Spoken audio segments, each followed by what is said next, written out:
Phoenixbet on omadele toeks korvpallist kuni rallini. Phoenixbet, panustame omadesse. Täismängukanal on päikeselises Kreekas, kuumuses.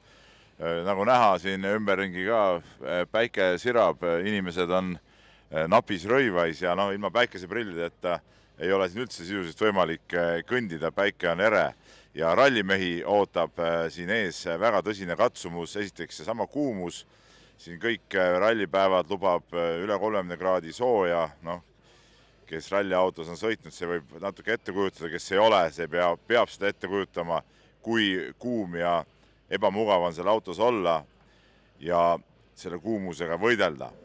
Meie jaoks on muidugi kõige tähtsam küsimus see, kuidas läheb siin rallil Robert Virvesel koos kaardilugeja Jakko Viiloga.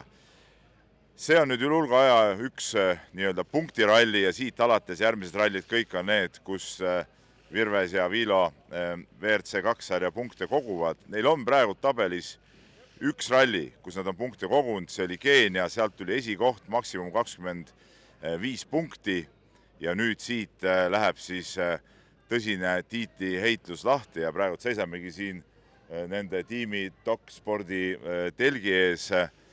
Mehed on täna hommiku testikatse juba ära sõitnud ja kogu see rallikaravan liigub siit edasi Ateenasse, kus sõidetakse siis õhtul esimene kiiruskatse, aga juba eile õhtul käisime meie meestel nende elupaigas külas ja vaatame nüüd, mida Robert Virves sellest rallist ette arvas.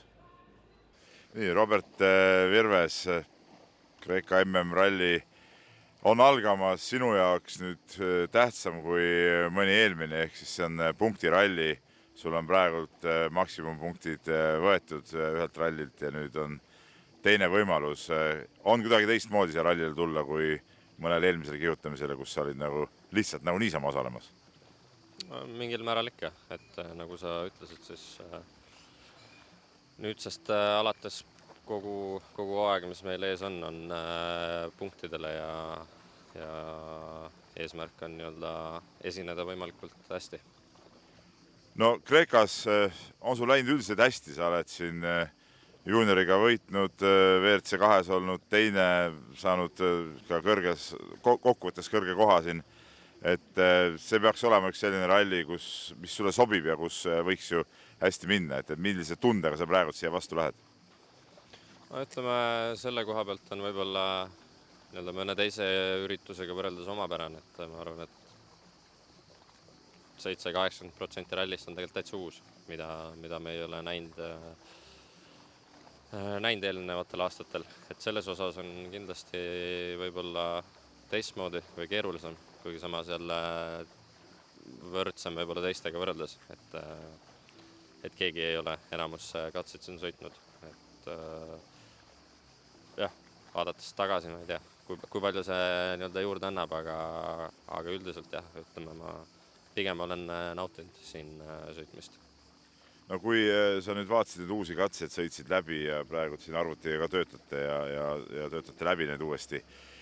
Kas need on oma iseloomud samasugused nagu Kreekas ka siis, kui teises piirkonnas veidike sõideti? Osad katsed on ju siin varem ka sõidetud, eks ole, aga kui palju see iseloom erineb? Suur pilt on ikkagi sarnane. Ta on ikkagi Kreeka nagu Kreeka ikka, et palju kive. Kindlasti saab üllatusi olema ja nagu ikka siis probleemiks võib osutuda rehvi lõhkumised.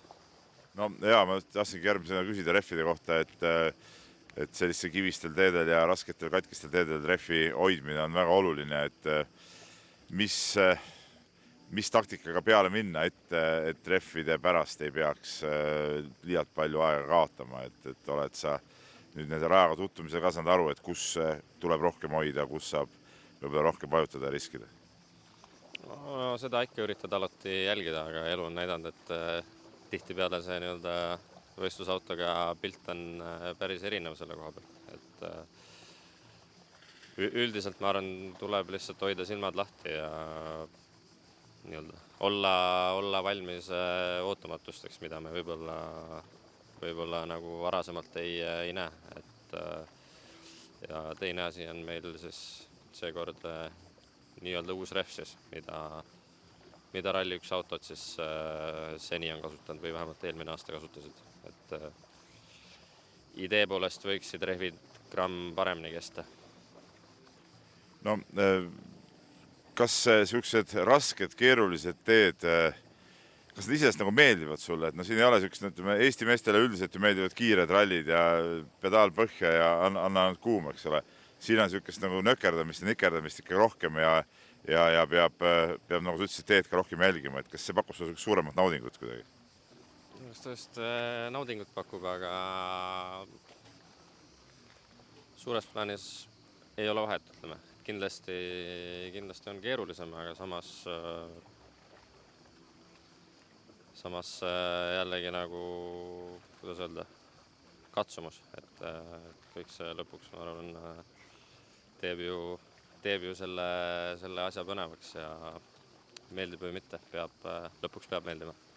No, Rajaga tutvudes, kas sa juba nägid, sa oled pisut kogenud sõitu, juba nägid ära ka neid kohti, mis võivad nagu ikkagi nagu väga katki minna ja kui katki need teed, ka need uued teed üldse võivad minna. Siin väga palju kordusläbimisi ju ei ole, eks ole, et seda ei ole, et peab teist korda väga palju sõitma siukses eelmise katse jäljes, aga ikkagi ütleme selleks, kui sina rajale lähed WRC autod läbi sõitnud, kui katki need teed võivad siin minna? No nii palju, kui vaadata oskan, siis mina ütleks, et ütleme, teepõhi on ju kõva, et lõpuks me sõidame maakera peal, et kivi on nagu lõpuks vastas, et ütleme, rööpad ei lähe, aga just ongi elu on näidanud, et mingid suured kivid tekivad tee peale, kus sa ütleme, ei oska võib-olla oodata, et see on lõpuks, ma arvan, kõige nagu olulisem asi ja ega seda sa liiga palju ei saa,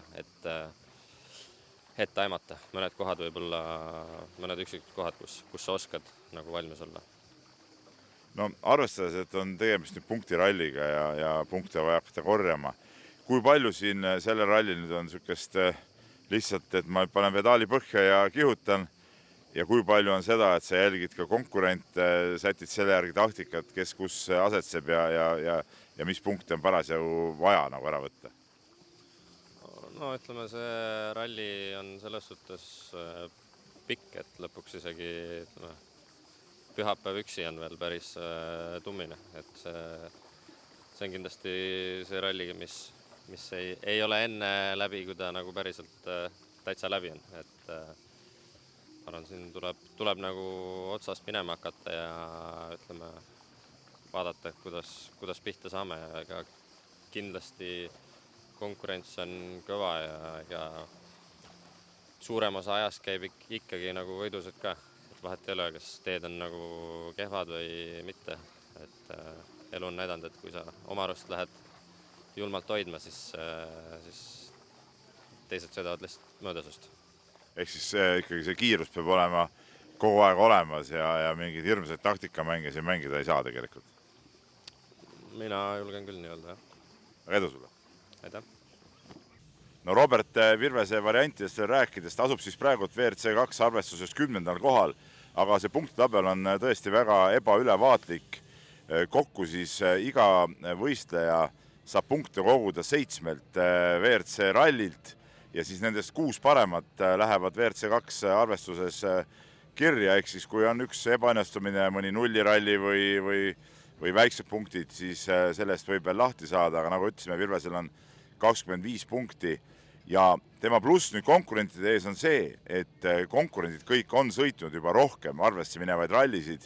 Virves väga hoolikalt ja targalt on valinud enda neid võistlusi ja kes seal eesotsas on, nendel kõigil on 4 või 3 rallit juba punktide peale sõidetud. Okei, seal on tõesti nii, et mõni kehva tulemus läheb veel maha ja võistlusi on veel palju ees, aga teatud eelise see meile annab. Romet Jürgenson, teine eestlane, kes WRC2-s sõidab, on siin Kreekas ka kohal, aga ta ei sõida siis siin WRC punktidele. Ta on 4 rallil juba osalenud, punktiarvestuses saanud kirja 1 punkti ainult. Eks seegi ütleb nii mõndagi võib-olla selle M-Spordi Rally2 auto kohta, sest et selle autoga ütleme väga kõrgeid kohti siin sõita on päris keeruline, aga vaatame nüüd, mida Romet rääkis ralli eel ja erilist tähelepanu tasub pöörata siis sellele, kuidas ta räägib siin kuumuse vastu võitlemisest ja mis imenippe seal kasutusele võetakse, kuidas kiivrisse õhku puutakse ja nii edasi. Kiiruskatsed on kõik läbi sõidetud, mis su esimesed muljed on? Jah, 24 viimati sai siin käidud, siis ma ei tea, selles mõttes sama raske on ikka, et ei ütleks, et võib-olla isegi raskem on, mingid katsed on väga okeis seisus ja mingid on väga katki juba, et jah, niisugune klassikaline Kreeka, ütleme. No eelmine aasta ei sõitnud, jah, 24 aasta sõitsid väikse autoga veel junior WRC klassis, et kuidas sulle iseenesest sellised katkised ja rasked teed sobivad?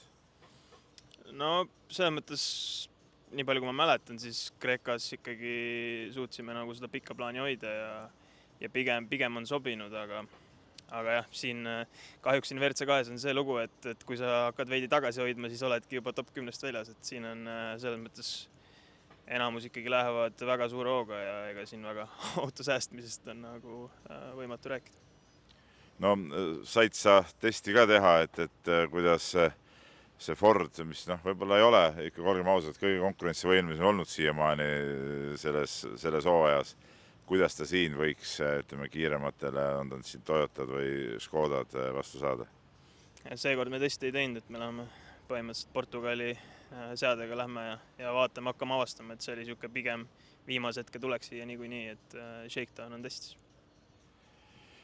No siin on kuumus, võib-olla kuumus ei ole nii suur kui aasta tagasi, aga ikkagi piisavalt palav ja ütleme, teed katki, tolmune, ütleme, Põhjamaa mehe jaoks võib-olla ei ole kõige mugavamad olud, et kuidas sa niisugustes tingimustes hakkama saad ja kuidas ennast ise oled valmis pannud?